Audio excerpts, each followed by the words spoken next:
So my name is Mary Diaz. I'm a fourth-year doctoral student in epidemiology here at the University of Massachusetts. I work as a research assistant with Dr. Catherine Reeves, which is also an epidemiologist, and she is a principal investigator of a current grant that aims to assess and evaluate phthalate exposure in relation to breast cancer risk. I'm Puerto Rican. I was born and raised in San Juan, Puerto Rico, and then we moved to Trujillo Alto, which is 30 miles away from San Juan. Being there, I had the opportunity to see firsthand how Hispanic suffer from a high burden of certain chronic diseases like diabetes, hypertension, cancer. I have seen it in my family and friends how they suffer from all these diseases, and at early age, I wanted to be able to do something about it. Maybe not cure it, but prevent it. And I believe that assessing which are the risk factors that can lead a person to develop a disease later on and addressing that early in life can help the progression or the development of that disease. So, and that was one of the motivations that led me to be an epidemiologist. Also, my mom, she's a nurse. So I decided later on to follow that path and be able to be an agent of change, or somehow be able to understand the disease and create a change.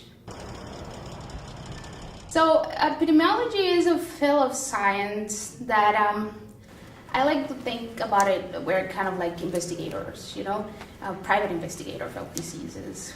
We use either data that is already collected, or we also collect biospecimens of women in this case, because her study is in a cohort of women. And we use specifically their urine samples that has been collected, and we assess the phthalate's metabolite levels. And then once we have the data, we compare how different levels in each woman are associated to the risk of that they may have of developing breast cancer after.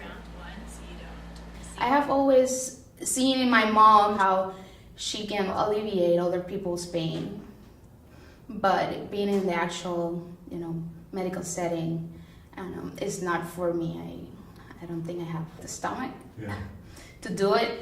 So I figured that epidemiology will give me like a combination of everything, because you have that patient interaction, because you see, you meet with the participant of your research study, you have that one-on-one interaction with them, then you collect the information that you need for your research study, but it doesn't stay there. Once you have the results, you can go back and give back the knowledge that you gained from your research, and you are able to create some change in that person's life if they know that if you have these risk factors, you have a higher risk of developing cardiovascular disease when you're 40, that may call your attention and may spark in you a